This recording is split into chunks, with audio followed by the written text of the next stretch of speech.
Pini yo di fuar we gede. Di fuar bayar tak lang lum chok la je.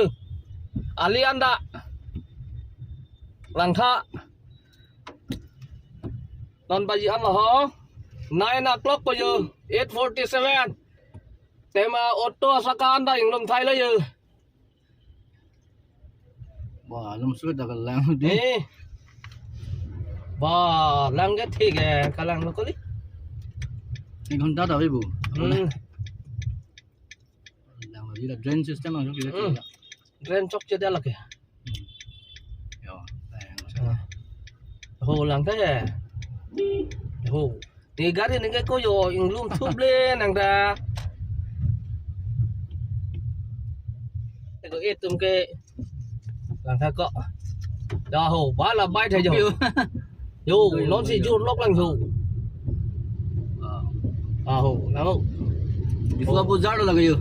Ini guna itu apa tu mana? Ini kita gula technical है में